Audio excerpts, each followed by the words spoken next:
Shalom Pak Bu, semuanya apa kabar buat Anda yang hadir di sini maupun di rumah. Selamat datang juga buat Bapak Ibu yang kali pertama hadir dalam ibadah pagi hari ini. Karenanya kami ingatkan kepada Bapak Ibu ya, jadi habis ibadah kalau Bapak Ibu berkenan tidak langsung balik, kami akan membagikan visi dan misi gereja di tempat ini. Tentulah kami juga ingin ambil bagian berdoa. Jikalau Bapak Ibu mempunyai pergumulan, itu untuk Bapak Ibu yang kali pertama hadir. Buat jemaat Tuhan, memang akhir-akhir ini kita tidak altar call. Untuk Anda yang punya masalah, sehingga kadang-kala Anda bertanya kenapa tidak ada altar call. Persoalan altar call itu persoalan relatif saya bilang ya. Jikalau Bapak Ibu memang membutuhkan pertolongan Tuhan saat waktu saya lagi khotbah, lagi berdoa, Bapak Ibu bisa mendapatkan ya jamahan Tuhan sebenarnya ya. Untuk Bapak Ibu yang di rumah juga seperti itu.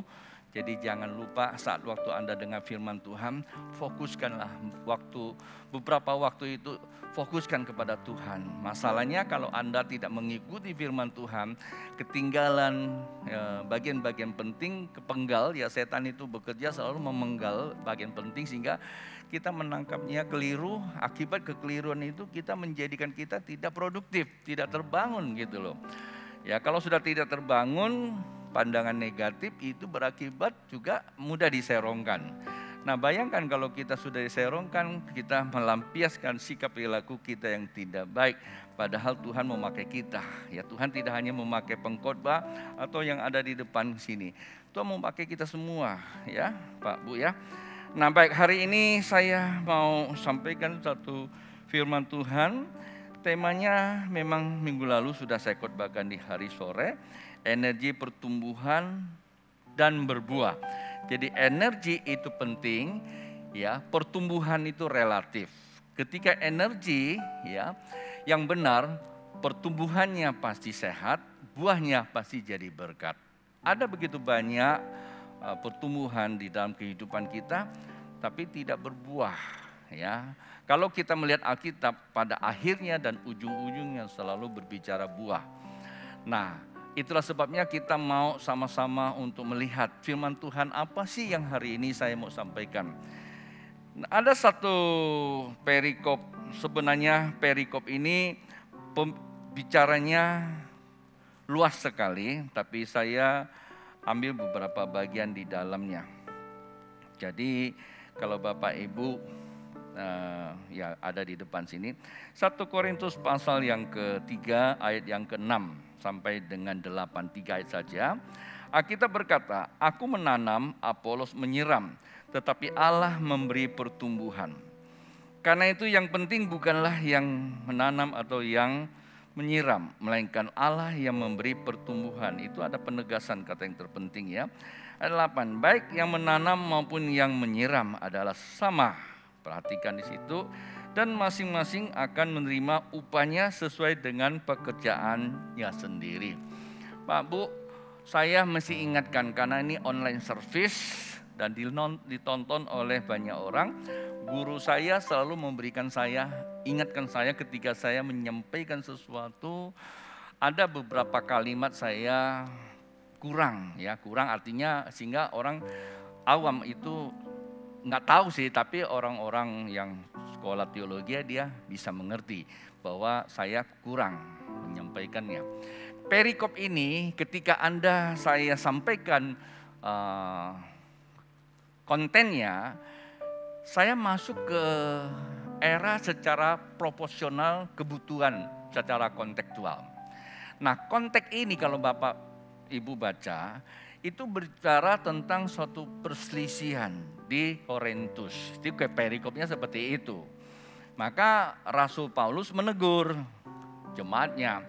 Karena pada waktu itu mereka mengkelompokkan antara Apolos dan Paulus, bahkan ada Petrus dan sebagainya. Hal seperti itu juga memberikan kesan dan pesan bahwa hari-hari ini kita juga terkadang jemaat Tuhan seperti itu. Ada gereja A, ada gereja B, ada pendeta A, pendeta B. Memang betul secara fakta. Akan tetapi Tuhan berkata kepada Rasul Paulus, siapa kami ini? Sama saja sebenarnya. Nah, itulah sebabnya 2000 tahun yang lalu sudah pernah terjadi. Ya, orang yang dibangun kehidupannya atas kebendaan atau ketokohan itu akan bermasalah di dalam kehidupan. Karena di situ dikatakan kamu masih anak-anak. Maka kamu perlu minum susu saja. Kalau Anda baca dari awalnya, kamu belum dewasa. Kedewasaan seseorang bukan dilihat dari usia dan berapa lama dia menjadi orang Kristen. Dan juga bukan dilihat dari apa yang kamu buat untuk hari ini. Tetapi ketahanan kita menghadapi sebuah situasi. Seperti sekarang ini di masa pandemi. Situasi yang terus terang saja semua menjadi pahlawan untuk boleh berbicara. Mengapa? Karena media massa banyak orang ahli untuk berbicara. Entah kajiannya dari mana dasarnya kita pun tidak tahu. Tapi terkadang kita hanya asik saja menangkap bahasa mereka lalu kita ucapkan. Pada dasarnya kita sendiri juga tidak tahu. Kita tidak menyadari bahwa kita sedang dipergunakan oleh kondisi keadaan dunia yang tanda kutip sedang diracuni oleh iblis, sehingga kita memakai kondisi dunia untuk mengkantor sesuatu sama lain. Ilmu baik, pengetahuan harus, tetapi lebih daripada itu adalah pengalaman kita bersama dengan Tuhan.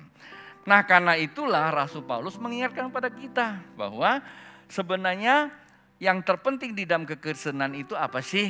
Nah, untuk itulah menarik buat saya dari pembacaan satu perikop ini, saya dapatkan 3 ayat untuk kita share hari ini. Apa diantaranya?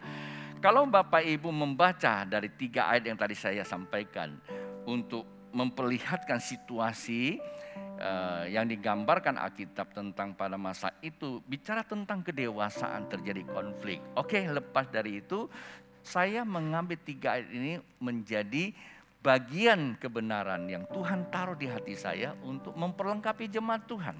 Yang pertama di situ dikatakan ada faktor apa? Faktor penanam dan penyiram. Kata Tuhan ya melalui Rasul Paulus, aku itu loh yang ya menanam. Kemudian apa? Pak Paulus menyiram. Di situ ada 2 pekerjaan, ada 2 tokoh, tapi kedua-duanya itu sama kata Alkitab. Lalu di ayat yang berikutnya di ayat ke-17, ya tadi kan 16 ya. Di ayat 17, bukan ayat 16. Ayat yang ke-7. Ayat yang ke-7 dikatakan bahwa Tuhanlah yang memberikan pertumbuhan. Jadi kalau Tuhan nggak ada di tengah-tengah kehidupan kita, ya sia-sialah kita.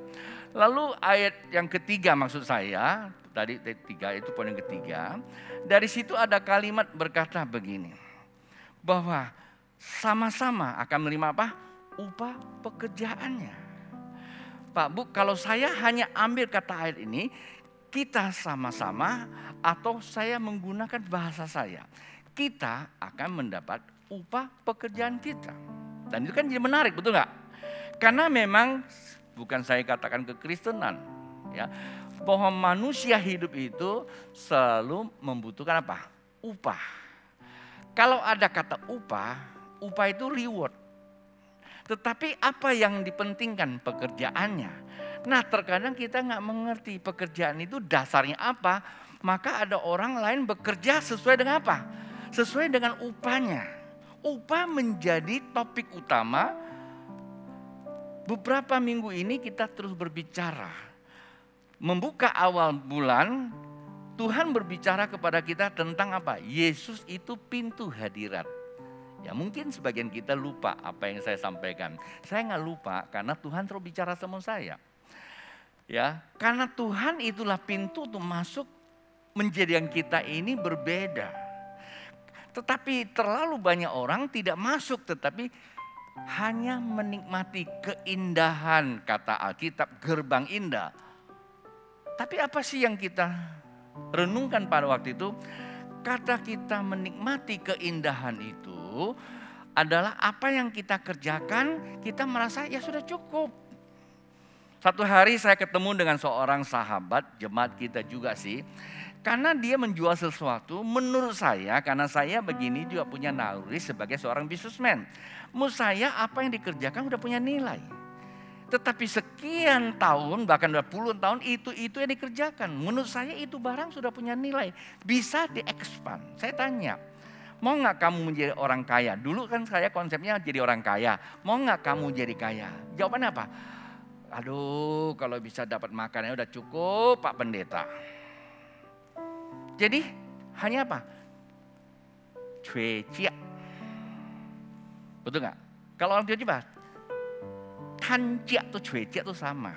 Betul nggak? Cari makan, ya kerja untuk makan. Kan gitu loh. Kalau bahasa Tionghoa kan cuecia atau tancia. Tapi kalau Alkitab bilang apa? Kecia. Ya kan? Cari sedekah kan kecia kan? Ya udah puas. Tapi terkadang orang bukan lagi cuecia, tapi apa? Kaucia. Karena udah cukup, udah bisa beli rumah, bisa beli mobil, bisa jalan-jalan. It's okay, nggak salah. Tapi nggak mengerti tentang udah enjoy, itu indah. Terlalu banyak antara kita seperti itu kan, itu namanya kaucia, cukup makan. Mereka suka lo. Leke pihak lo tetangga lo masih ada yang nggak makan, persoalan dia. Maksud saya, mau nggak lo kembangkan supaya Cak Beliau. Kalau Cak Beliau tetangga kamu, kota kamu itu butuh. Maksudnya apa? Buka lapangan kerja buat mereka. Nah, sebenarnya Gerbang Indah seperti itu Pak Bu. Betapa ironisnya ini bicara tentang soal. Tapi ada yang asik main di wilayah yang memang sudah jelas itu dosa. Kalau kita kasih tahu, dia bilang apa? Itu hak saya. Ya sudah, kita tidak bisa ngomong lagi. Kalau kita bicara panjang, ya ribut pasti konflik. Walaupun saya pendeta, kadang-kadang saya khotbah, dia bisa menjawabnya, itu hak saya Pak. Betul, semua punya hak. Dan Tuhan juga menghargai hak kita. Kenapa? Kata hak itu idenya Tuhan. Tuhan menciptakan manusia itu free will, hak bebas. Bahkan manusia mau berbuat dosa pun Tuhan hanya melarang, tapi Tuhan tidak ikat gitu loh. Ya kan? Adam dan Hawa bikin dosa, Tuhan tahu nggak? Tahu. Bisa nggak Tuhan bikin sampai dia nggak bisa bikin dosa? Bisa. Tapi karena manusia itu namanya free will, hak bebas. Tapi ingat, kamu memang boleh jalan sebebas kamu di jalan raya. Itu hak kamu, mobil kamu bisa lari sampai 100, 200, 300 itu haknya kamu. Tapi ingat ada rambu-rambunya. Daerah sini rawan kecelakaan. Tapi kadang-kadang kita tidak mengerti. Saya selalu bilang sama anak-anak saya, kalau di situ dibilang rawan kecelakaan, memang secara geografinya betul ya, konstruktur jalan bisa. Tetapi apa yang di alam nyata cenderung ada di alam tidak nyata.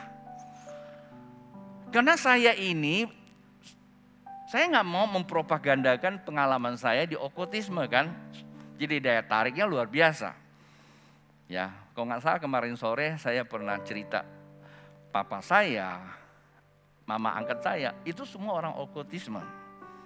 Bahkan di kampung saya dia cukup terkenal. Buat apa saya cerita sama bapak ibu? Seakan-akan saya ini anak orang okultisme. Saya ini anak Allah. Ya kan? Ya zaman dulu saya belum bertobat, iya. Masih Jakarta kalau saya ketemu orang, saya bilang, saya ini orang Kalimantan loh. Ada darah Dayak loh saya bilang. Saya udah biasa makan saya bilang. Jangan sampai kamu saya makan. Itu dulu. Tapi kalau kita bertobat ngapain lagi dibawa-bawa, betul nggak? Nah itulah sebabnya saya cuma mengingatkan. Di dalam kehidupan kita ada dua kekuatan. Alam roh ya. Roh baik dan roh benar dan roh setan. Nah yang lebih agresif, ya, dia agresif tapi dia nggak memiliki kekuatan, tidak powerful. Tapi Tuhan kelihatannya tidak agresif. Kenapa? Dia menjangkau keseluruhan. Dan Allah itu cuma nunggu. Begitu kita pintunya sudah tersedia. Begitu kita ingat langsung terbuka, kita masuk, kita mengalami sebuah transformasi. Maka kita menjadi orang yang hidup di apa? Hidup di dalam hidupnya Allah dan mempunyai segala kelimpahan. Amin. Nah itulah sebabnya saya mau sampaikan ini buat kita semua Pak Bu. Saya berdoa. Jangan kita cuma main di Gerbang Indah. Masuk ke dalam ngapain? Masih ingat nggak tuh khotbah saya? Sembah siapa? Yesus adalah Tuhan dan Allah. Ketika kita sembah Dia, di dalam Yesus kita akan mengalami sebuah perubahan nilai. Kalau saya ngulang lagi, panjang lagi nih. Waktu saya kebuang di sini. Saya akan batasi waktu saya menyampaikan pesan-pesan penting firman Tuhan hari ini. Konteksnya adalah energi pertumbuhan dan berbuah. Nah, dari 3 ayat ini apa sih yang disampaikan? Kata Alkitab, aku menanam dan Apolos yang menyiram. Di situ ada 2 kalimat, anak kalimat. Tanam dan menyiram. Nah, maksudnya apa ini Pak Bu? Kita tidak usah pakai terlalu menafsir kemana-mana. Alkitab Tuhan selalu menggunakan filosofi nanam dan menyiram. Di mana kalau kita lihat di Alkitab Tuhan berbicara tentang kerajaan Allah. Nilai-nilai kerajaan Allah itu berbicara benih. Nah, nilai kerajaan Allah itu ada pekerjaan Roh Kudus. Pekerjaan Roh Kudus nggak bisa keluar dari firman Tuhan. Firman Tuhan itu kalau saya menggunakan bahasa teknik itu, teknik komputer ya, itu seperti algoritma. Ya, ngerti ya kalau orang komputer ya, Asang betul Sang? Ya, algoritma. Buat apa algoritma? Supaya kita bisa coding yang namanya source code. Data-data yang terus tiap hari berkembang. Dunia teknologi. Bagaimana kita bisa coding itu ke dalam perangkat komputer kalau nggak ada algoritmanya? Algoritma itu adalah suatu perangkat atau suatu sistem yang disebut adalah apa itu? Perangkat lunaknya. Perangkat lunak untuk memperkenalkan data-data yang akan kita coding ke dalam server kita. Nah, firman Tuhan itu seperti itu kira-kira ya. Saya akan memberikan ilustrasi aja. Perlu nggak firman Tuhan? Maka itulah dikatakan kalau Anda mau coding nilai-nilai keilahian Allah, kita mau lihat keilahian Allah, pakai apa kita mengkodingnya? Harus ada namanya media untuk mengenal. Allah itu dikatakan bahwa Allah itu nggak kelihatan Pak Bu. Maka itu dikatakan bahwa kita bukan hidup di eranya Thomas. Thomas itu waktu Yesus firman yang jadi manusia. Bisa lihat Yesus langsung itu firman Allah. Firman pada mulanya adalah firman. Dan dia bersama Allah. Dia adalah Allah. Nah begitu dia melihat Yesus langsung dia ngeh. Oh ya ini loh firman jadi manusia. Maka dia memanggil ya Tuhan ya Allah kan gitu loh. Dia lihat Pak Bu. Lihat siapa Yesus.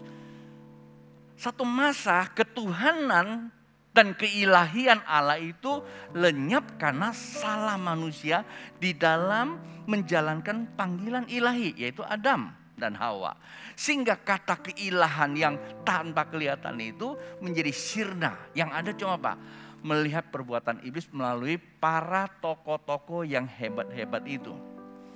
Ya kitab kan banyak yang hebat-hebat juga. Nah perlu datang Yesus itu memperkenalkannya. Jadi kalau saya simpulkan ya, yang ditanam itu benihnya adalah firman. Kan kira saya menggunakan filosofi Alkitab. Bahwa apa yang ditanam, Rasul Paulus menanam firman Tuhan. Supaya firman Tuhan itu harus berakar di dalam hati kita. Ketika dia berakar pasti dia akan bertumbuh. Maka perlu disiram. Ini pekerjaan manusia. Siapa yang menyiram? Apolos.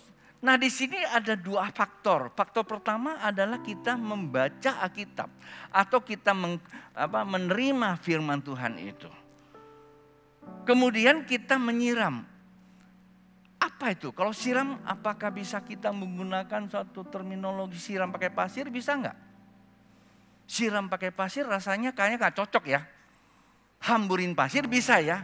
Kata siram itu selalu menunjukkan kepada benda yang cair. Yang cair ya air kan, betul gak?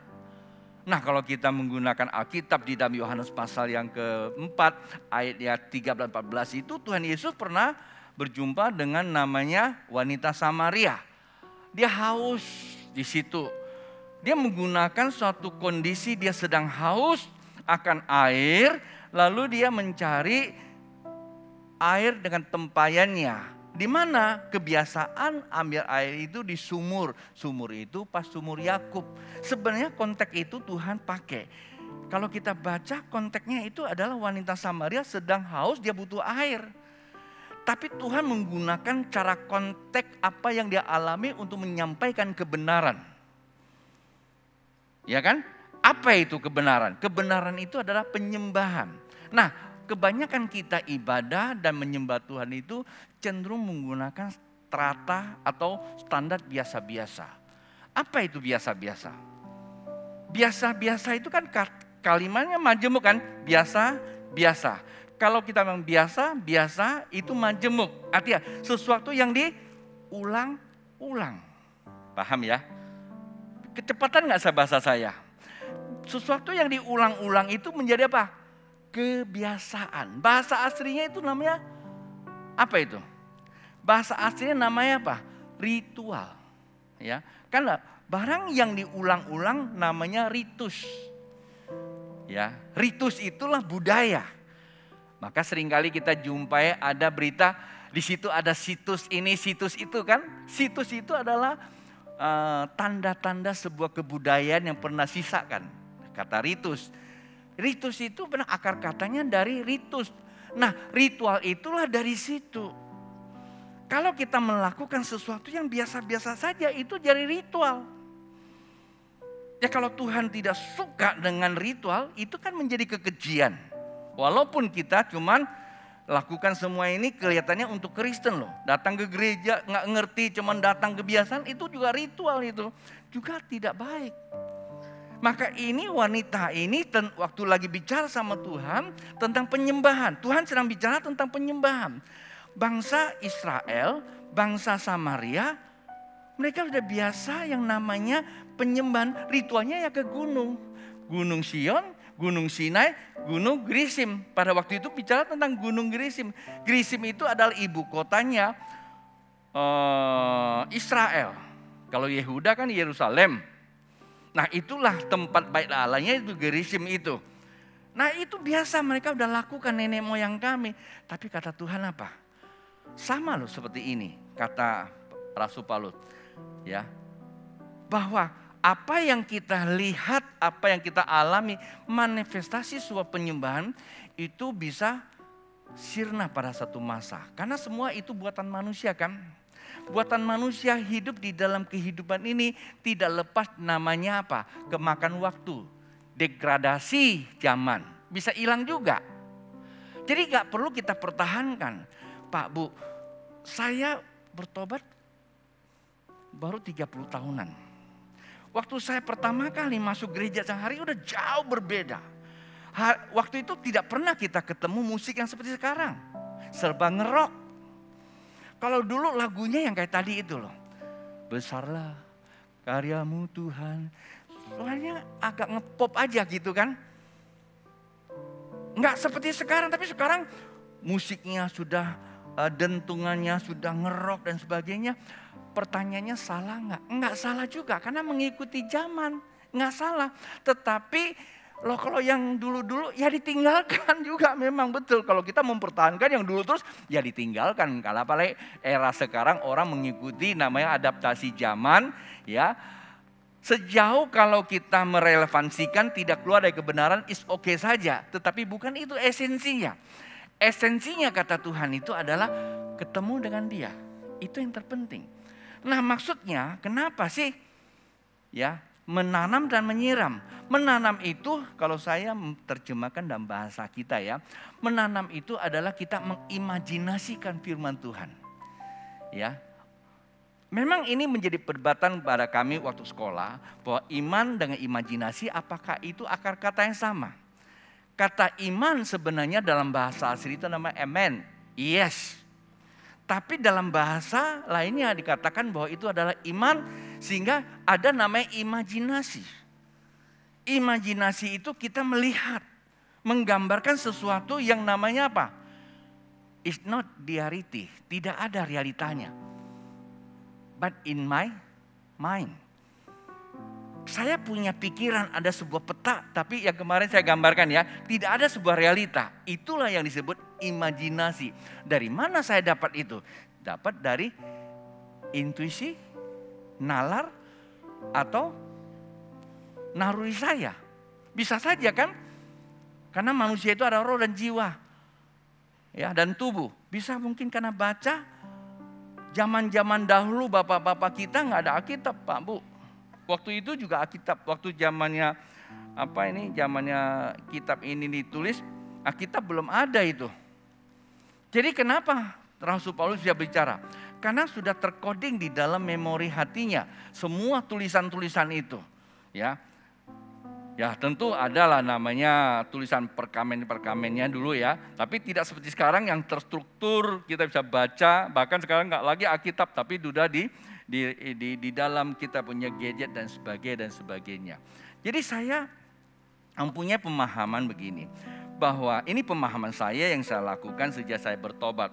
Saya masih ingat ya, waktu saya bertobat, dapat dari mana sih? Karena guru saya itu Kak Yer, ya Yeremia Rimi itu. Pertama kali saya mau masuk Pontianak, dia yang memberikan saya support. Saya ada 2 guru, sebenarnya ada banyak guru yang sampai hari ini itu tidak sulit lupa dari ingatan saya. Kak Yer, ya, Kak Sam, ya, itu dulu kami panggil kakak-kakak semua gitu ya. Terus ada namanya Om Ho, ya, Om Ho itu adalah the dongkot atau pendirinya GBI. Kalau enggak, aku nggak mungkin ke Pontianak. Nah, terutama adalah bapak rohani saya, Om Yos. Saya pernah datang sama dia, Pak. Saya ini baru 2 tahun loh bertobat loh. Sekalipun saya udah lulus sekolah teologi. Terus dia bilang apa? Saya bilang sama dia, kayaknya apakah bisa saya ke Pontianak? Ton, yang utus kamu tuh saya. Lu jalanin aja. Ngerti nggak? Lah yang ngomong macam-macam mesti saya, bukan kamu gitu loh. Kamu lakukan aja. Maksud saya gini, kalian saya kan baru. Kata kita kalau orang baru itu mudah jatuh dalam dosa, kan kira gitu loh. Ya, rohani sekali gitu kan. Jadi saya bilang kalau bisa janganlah saya gitu loh. Mungkin ada satu sifat pengen nolak juga kali ya. Bisa saja, tapi yang utus saya, yang utus kamu tuh saya, jalankan aja. Nah, waktu salah satu penatua bawa saya ke Om Ho karena saya lulusan dari Bethel, Om Ho bilang, "Ton, berangkat saja. Kalau ada baptis 12 orang, saya sahkan kamu jadi pendeta." Loh, nggak neko-neko kan? 12 orang lu baptis, gue jadikan lu pendeta, dia bilang. Datang lagi, udah ditaruh pendeta. Nah, sama di Pontianak, Kak Yer lagi. Sebelum saya datang, kita ada sebuah pertemuan besar, ya, di highlight saya masih ingat. Ada satu pendeta senior, yaitu namanya Kak Yer. Dia kan waktu itu zaman dulu kan kita tahu lah ya, pendeta yang oke banget gitu loh ya. Dia deketin saya, karena saya memang muridnya juga. Tony, berangkat dengan wajah karismatiknya. Jangan minder, jangan takut, kamu masih muda. Waktu itu umur saya 30-an dan dia memang muda juga. Dia usia 36 udah meninggal. Ya, tahu lah Kak Yer itu ya. Waktu itu saya kalau salah 34. Berangkat dia bilang. Saya Pontianak, datanglah Kak Sam. Saya lagi kelimpungan, dia langsung bilang, "Ton, lu jangan mundur. Sebab yang bekerja dalam diri kamu adalah Tuhan." Tahu kan Kak Sam yang orang Abalef itu. Nah, maksud saya apa sih? Saya punya satu guru yang namanya Samhiton itu. Dia mengajarkan kami bahwa manusia itu adalah sebuah materi yang berasal dari energi. Dia menggunakan teorinya Albert Einstein juga. Yang teori E/mc². E itu adalah energi, M itu adalah materi atau massa. Dalam teori itu dikatakan energi dan materi itu sama. Akan berbentuk sesuatu berdasarkan konstanta cahaya. Ini teorinya si Einstein itu. Olehnya membuka cakrawala kita melihat alam supranatural. Ada namanya metafisika, agak sedikit ke teknik ya. Tapi kan bisa dimengerti kan. Dulu kita anggap bahwa yang namanya rohani itu agak klinik gitu loh. Agak mistik gitu. Tapi dengan ada ilmu pengetahuan kita katakan sebenarnya alam supranatural itu bukannya klinik. Bukan sesuatu yang mistik, sesuatu yang real, realita. Nah gitu loh ya. Nah hamba Tuhan ini menggunakan filosofi ini. Bahwa karena kita ini adalah materi, berasal dari energi. maka kita perlu selalu kembali ke sumbernya. Ya, sumber energi itu adalah firman Tuhan. Pagi tadi saya lagi bikin kopi, cucu saya bangun. Keluar dari kamar, dia bawa gadget. Saya bilang, kamu keluar dari kamar baru bangun? Iya, Opa. Yang di tangannya apa? Gadget. Kemana? Langsung dia pergi ngecas. Saya bilang, sepanjang malam itu nyala ya? Iya, Opa. Dia ngerti tuh bahwa gadget itu kalau nggak dicas nanti siang nggak bisa pakai. Tapi kalau ini nggak dicas, coba lihat kiri kananmu. Ini sama ini nggak dicas gimana? Masih bisa dipakai nggak? Nah, itulah sebabnya kita mesti imajinasi firman Tuhan, kata Rasul Paulus. Nanam itu mengimajinasi, lalu menyiram dengan air itu menyembah. Baca, kita imajinasi, kita menyembah. Waktu kita mengimajinasi, kita menyembah, saya selalu menggunakan imajinasi dan komunikasi. Waktu saya baru bertobat, saya lakukan itu terus. Nyak bilang, lu kayak orang gila ngomong sendiri. Ya, saya di Jakarta di belakang ada satu taman dan kolam. Ya, cerita kolam itu panjang lagi ya. Nanti lain kali saya cerita itu, karena juga datang dari kuasa gelap itu. Jadi karena saya udah bertobat, itu saya udah bersihkan, saya suka duduk di kolam itu, saya suka ngomong sendiri. Nah, kan ada kacanya suka ngeliatin saya seperti kayak ngomong sendiri. Saya lagi imajinasikan Tuhan, saya komunikasi sama, itulah penyembahan. Bukankah Alkitab berkata begini, bahwa manusia tidak sekedar apa? Makan roti saja. Kita ini adalah materi yang memang membutuhkan juga energi materi kan? Perlu makan nasi, perlu vitamin, ya, macam-macam vitamin, D3, K3, K2, dan macam-macam itu. Salah nggak? Enggak salah. Kalau kamu nggak makan pasti lemah. Tapi kan Alkitab bilang, manusia tidak hanya roti saja, tapi perlu apa? Firman Tuhan. Nah, firman Tuhan itulah ada energi kita. Buat apa? Supaya kita tetap terkoding nilai-nilai ilahi dalam memori pikiran kita. Itulah sebabnya Alkitab bilang apa? Hendaklah engkau senantiasa diperbaharui. Pakai apa perbaharui? Pakai mobil baru? Pakai baju baru? Nggak salah Pak Bu itu semua. Tetapi kalau ini nggak diperbaharui, benda-benda itu bisa mengambil ya posisi kita, mengambil posisinya Tuhan, sehingga kita tidak lagi terfokus kepada Allah, kita terfokus kepada benda kita.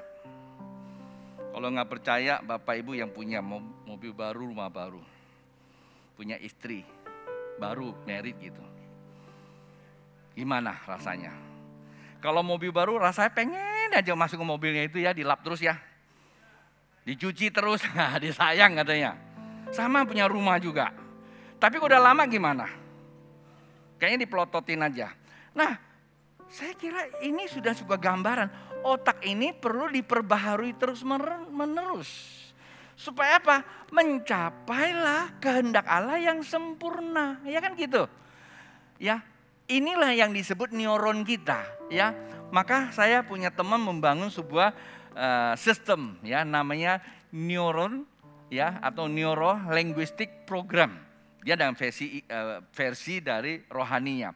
Jadi neuron ini perlu diprogram supaya linguistik itu adalah sikap perilaku. Linguis itu adalah bahasa kehidupan kita, bukan hanya mulut, tapi sikap perilaku sejalan dengan kita punya pikiran.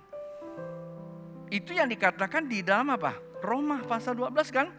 Supaya kita diperbaharui terus menerus, ya, pikiran kita, maka sikap perilaku kita sejalan dengan firman Tuhan. Pak Bu, coba kita ya, yang di sini maupun di rumah. Sebenarnya orang kenal kita kenal apanya? Dia nggak bisa kenal pikiran kita loh. Dia cuma kenal perbuatan kita. Coba ya. Saya masih ingat ketika waktu saya kena paku, ya, kena paku. Padahal orang yang nolong saya itu adalah musuh saya. Saya sangat benci sama dia. Bahkan saya pernah nyakiti dia. Nah, waktu kaki saya kena paku, kampung saya tuh nggak ada lagi kendaraan yang bisa tumpangin. Orang yang saya benci datang bawa saya ke kota untuk ketemu dengan namanya dokter. Saya sampai hari nggak lupa, nggak tahu dia masih hidup atau enggak, perbuatan dia.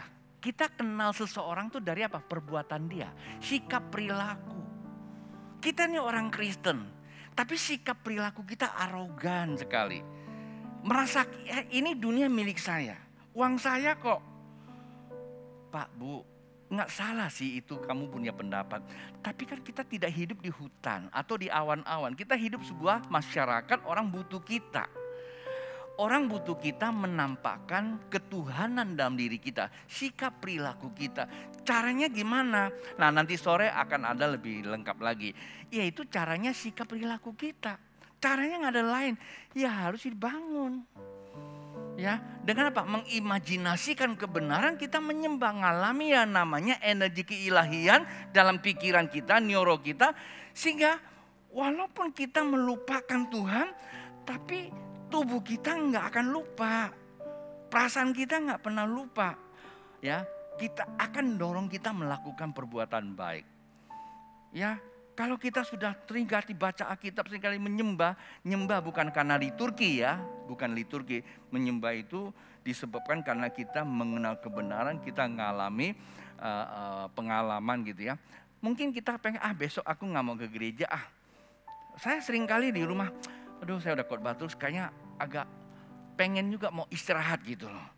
Tapi sampai pada waktu saya khotbah, saya lagi pikir, habis khotbah ini besok saya pengen mau khotbah. Begitu saya khotbah di rumah saya nyembah, Tuhan bilang, saya butuh kamu nyampaikan ini. Itu jemaat saya bukan jemaat kamu. Saya masih khotbah lagi. Walaupun kadang-kala ada banyak masukan. Teman-teman tukar dong si A, si B, banyak pendeta-pendeta terkenal kirim ke sini. Saya bilang nggak usah, Tuhan tuh saya khotbah kok. Ya saya belum mau berhenti, saya bilang kalau Tuhan suruh berhenti, saya berhenti, saya bilang gitu. Walaupun terkadang ada seperti itu. Kita terlalu ke liturgi kan gitu loh. Pengennya sana sini. Kita ini bicara Tuhan, bukan bicara kebiasaan kan gitu kan. Nah, itulah sebabnya saya selalu mendorong kita, ayo terus bangun energinya. Kita nggak tahu satu hari bagaimana kondisinya. Siapa tahu hari ini kita semua pakai masker? Kita nggak tahu kan? Mungkin satu hari kita semua keluar mesti pakai kerudungan, ya kan? Atau pakai baju besi, ya kan? Kamu lihat di beberapa daerah kejahatan meningkat. Sekarang bukan lagi todong, langsung bacok. Nah, siapa yang dikerjain? Ya orang yang punya duit. Ya, kita kalau pakai baju agak sedikit keren, langsung dibacok, dia ambil barangnya. Beberapa kota seperti itu. Kalau enggak dibacok sama orang, dibacok sama pinjol. Pinjol ya. Pinjol atau pinjol, pinjaman online. Enggak dibacok sama kejahatan, tapi dia akan bacok kita melalui online. Kita main apa itu? Ya saya nggak usah bahas inilah ya, lain kali aja. Kemarin ada yang tanya saya apakah itu setan. Saya bilang kalau tidak mengurangi nilai kehidupan kamu itu bukan setan. Kalau setan itu kalau kamu sudah lakukan sebuah hobi sampai kamu lupa daratan, tidak ingat lagi nasihat, tidak ingat diri kamu siapa, itu setan. Umpamanya saya nih ya sebagai seorang suami buat istri saya, ayah buat anak-anak saya, hobi saya siang malam di warung kopi, bisnis kumpul terus saja. Tapi norma kehidupan saya kan harus jadi ayah buat anak-anak. Contoh kan, juga harus menjadi suami buat istri saya. Dan saya katakan itu semua sudah pasti tergoda oleh konsep setan. Karena setan cenderung buat kita apa? Cerai-berai, pemecahan. Sederhana aja kan, betul nggak? Memang terkadang kalau kita tarik, semua setan-setan juga tidak harus seperti itu. Yang pertama, ini bicara tabur dan menanam. Oke, lah yang kedua, di situ ada bicara Tuhanlah yang mengerjakannya di dalam diri kita. Maksudnya kita suka menggunakan Roma pasal 8 ayat 28. Tuhan turut bekerja. Ya saya setuju lah ya itu. Tapi kan kita ini nggak serta-merta Tuhan bekerja kalau kita tidak melakukan bagian kita kan. Betul nggak? Padahal ayat itu kalau kita baca bahwa turut bekerja pada mereka yang mengasihi Tuhan, itu kata kuncinya. Ya kan? Nah, maka itulah di situ dikatakan bahwa Tuhan turut bekerja. Kalau kita membaca Alkitab di dalam Filipi pasal yang kedua ayat yang ke-13, itu ada satu ayat mengatakan bahwa Allah yang bekerja di dalam diri kita sesuai dengan apa? Karena Allah lah yang mengerjakan di dalam kamu baik kemauan maupun pekerjaan menurut kerelaan Allah. Dalam bahasa asing, kehendaknya Allah. Kita nggak boleh ngurangin itu Pak Bu. Harus dilakukan seperti itu. Jangan kita kerjakan, saya masih ingat tahun 2002 sebelum terjadi transformasi gereja kita. Satu ketika saya lagi berdoa, Tuhan bilang, kamu itu pakai saya, bukan saya pakai kamu. Maka kamu tidak melihat hasilnya. Kita hanya pakai nama Tuhan, tapi semua idenya ide kita. Kita merasa kita sudah dalam Tuhan. Nah, kata Tuhan, seperti itulah aku tolak. Kalau Tuhan yang bekerja di dalam diri kita, maka kita perlu apa? Kita perlu selaraskan hidup kita sesuai firman Tuhan. Maka itu sering saya menggunakan istilah apa? Saya menggunakan istilah itu, kita memiliki perasaan yang ada di dalam Kristus. Kepekaannya seperti itu. Mau diubah, mau dibentuk. Baru Tuhan turut bekerja di dalam diri. Kadang-kadang kita itu pakai nama Tuhan. Ada yang berdoa, tolong ya doain saya. Tolong dong doain saya punya perusahaan. Tolong, saya bilang gimana saya mau doain sama kamu sementara kamu gak mau berubah. Ya, satu hari saya datang ke satu teman, ini di Jakarta. Padahal kerjaan dia itu sudah branding ya, udah punya oke lah, menurut saya itu udah oke ya. Tapi saya bilang kamu mau nggak lebih sukses lagi? Dia bilang apa? Susah, cari tenaga pun udah susah, yang ini udah cukup lah. Nah, kalau Anda punya pendapat seperti itu, ya saya nggak bisa banyak ngomong. Kamu minta saya doa, sebenarnya kamu tidak mau berkembang. Kalau kamu mau bertumbuh dan berbuah, kamu juga siap berubah. Jangan kamu takut, begitu kamu berubah dengan konsep yang benar, maka Tuhan akan kirim orang-orang yang cakap mengerjakannya. Pak Bu, gereja ini masuk ke Pontianak, siapa sih yang bisa khotbah? Siapa yang bisa main musik? David anak saya sekarang ini. Tanya dia sendiri dulu gimana. Waktu kali masuk Pontianak, Gideon tahu tuh. Lagunya apa? Berhembuslah Roh Kudus di tempat ini. Sambil madapnya ke tembok. Fit, Papa pakai ya. Papa lagi pakai buat saksi. Dia hadap ke tembok usia 12 tahun. Mainannya mobil. Andrea kasih dia mobil, kalau nggak ada mobilnya dia nggak bisa main tuh. Itu betul. Kemudian sampai hari ini kita ini banyak pemusik. Nggak pernah kita import dari luar. Nggak ada kita ambil gereja orang lain punya, nggak ada. Semua dari nol. Kenapa? Ketika kita berjalan sama Tuhan, Tuhan bisa cukupkan. Nilai itu terpenting, bangun dulu Pak Bu. Perusahaan kamu mau maju, bukan kamu cari seperti kayak kita cari sedekah, bukan. Bangunlah nilai-nilai kerajaan Allah. Allah akan melimpahkan berkat di dalam kehidupanmu. Seperti Alkitab katakan. Yang terakhir, tadi kan yang kedua. Yang terakhir itu di ayat yang ke-8. Nah ini upahnya. Betul nggak? Upah sesuai dengan pekerjaannya. Pak Bu, kalau kita cuma doa saja, ya kasih karunia itu betul pemberian Tuhan. Tapi kasih karunia bukan berarti kita tidak buat apa-apa. Kita sudah nyiram, udah imajinasi, kita sudah komunikasi, kita sudah jalankan hidup kita kudus sesuai firman Tuhan. Terus kita, wah saya akan terima upah. Entah dulu Pak Bu. Alkitab katakan upah sesuai dengan pekerjaannya.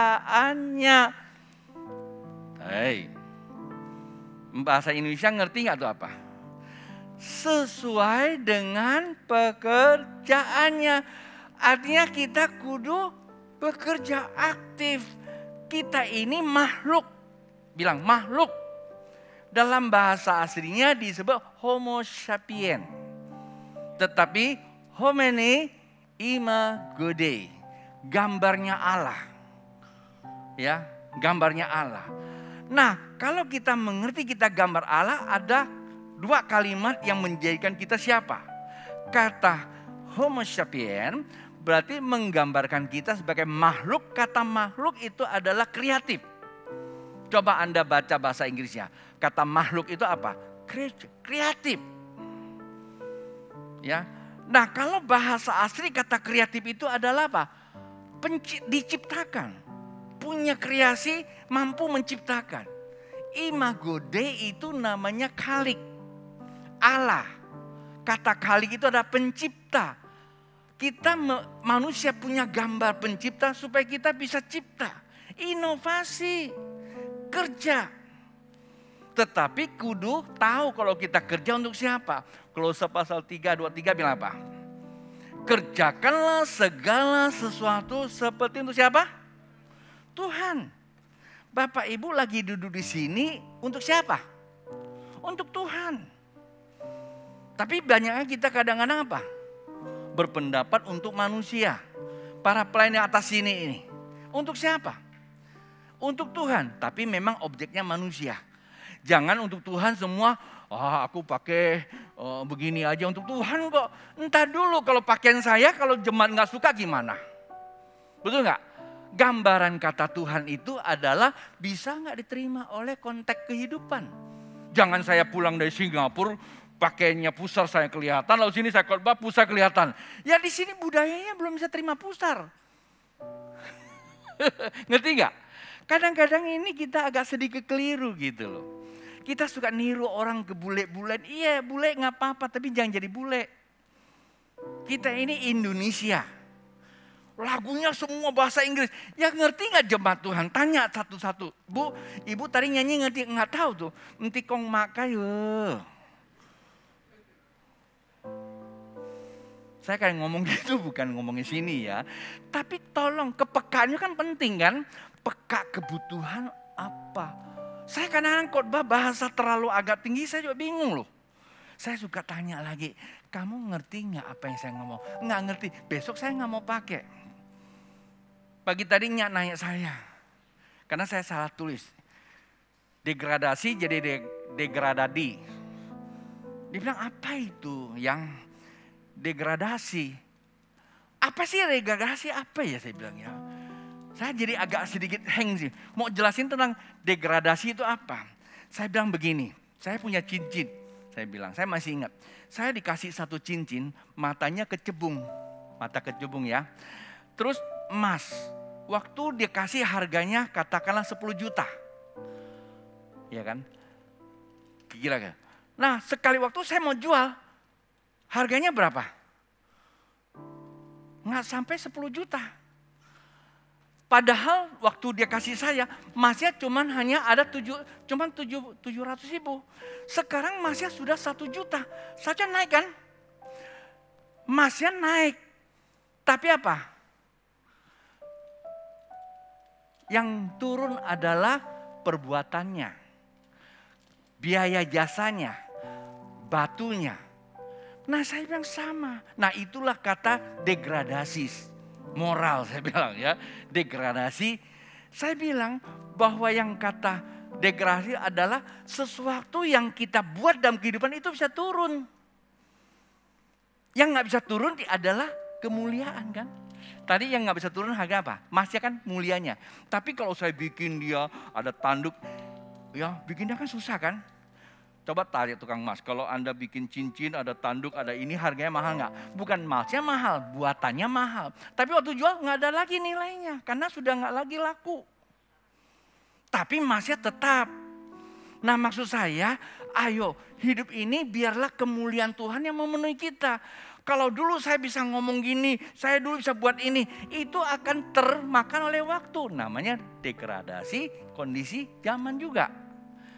Jangan lagi kita mau kembali ke masa lalu. Gak bisa saya bilang. Paham gak sih ngomong saya? Ya dulu mungkin dia main gitar dengan gayanya ada begini.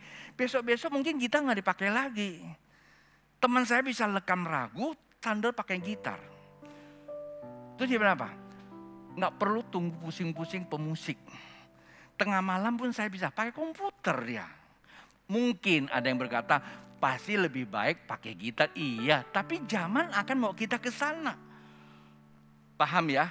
Mungkin ke depan pengkhotbah nggak perlu lagi pendeta, pakai robot. Ya kan? Coding dengan wajah pendeta, pakai itu aja kan, pakai ini kan. Di Menkominfo ya ada satu anak siapa saya lupa itu ahli komputer. Kemudian dia ngomong sama temannya, terus sang lo, gua ragu lo khotbah di online sama kamu. Itu kan saya, iya, tapi kan banyak bisa pakai saya, gambar saya, tapi seluruh komponen itu bukan saya lagi, itu tinggal di coding dia bilang, pakai mesin. Kalau kita nggak peka di dalam kehidupan, kita akan terlalu mudah dikacaukan. Maka itu kerjakanlah segala sesuatu seperti itu apa? Untuk Tuhan. Kalau kita kerjakan segala sesuatu untuk Tuhan, walaupun kita salah lakukan, Tuhan sanggup memperbaikinya. Contoh siapa? Di Alkitab ada 2 orang. Satu Petrus, yang kedua Paulus. Saya mulai Paulus dulu. Paulus waktu lagi pergi ke Damsyik mau ngapain? Membela Allahnya. Allahnya benar atau tidak benar? Benar, secara nenek moyang dia diwariskannya. Tapi yang dibunuh siapa? Orang Kristen. Bagi orang Kristen bahwa Kristus itu adalah Allah. Ini kan terjadi perbedaan teologi. Tapi dia datang membawa misi Allah. Salah kan?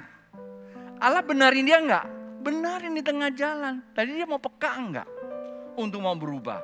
Kadang-kadang kita pikir, aku buat begini untuk Tuhan. Iya. Kamu bawa nama Tuhan. Tapi kalau kamu lakukan sesuatu tidak pada tatanannya, kamu harus punya hati kepekaan juga, dengar. Itu untuk siapa? Untuk Paulus. Siapa lagi? Petrus. Petrus pernah salah enggak untuk melihat Yesus? Waktu Yesus naik di atas perahu, jalan di atas air, lalu Petrus bilang apa? Setan. Dia nggak hantu, bukan bilang Tuhan. Salah nggak? Salah. Tapi sebenarnya pada masa itu waktu dia lihat siapa? Dia Yesus. Yesus bilang, aku nih. Nah, ini bahasa saya ya. Aku ini Tuhan. Lalu karena dia dengar suara itu, ini bicara kebatinan ya. Dia bilang, ayo suruh aku ke sana. Ngerti enggak? Nah, kadang-kadang kita kurang peka dalam komunikasi dengan Tuhan. Kita lebih peka kepada kebiasaan kita. Dulu saya kalau begini aja. Salah Pak, Bu. Itulah sebabnya Tuhan ingin kita memahami konteks energi pertumbuhan dan berbuah. Kenapa kita nggak berbuah? Jadi Kristen sih udah bertumbuh lah. Udah lama lah. Tapi buahnya apa? Ya. Kesempatan lain saya akan ceritakan buah yang dikenan oleh Tuhan. Nah, saya bagikan apa yang hari ini sampaikan, bahwa kita harus bertumbuh dan berbuah supaya nama Tuhan dipermuliakan, menandakan Anda dan saya adalah orang yang diberkati Tuhan. Mari kita bangkit berdiri.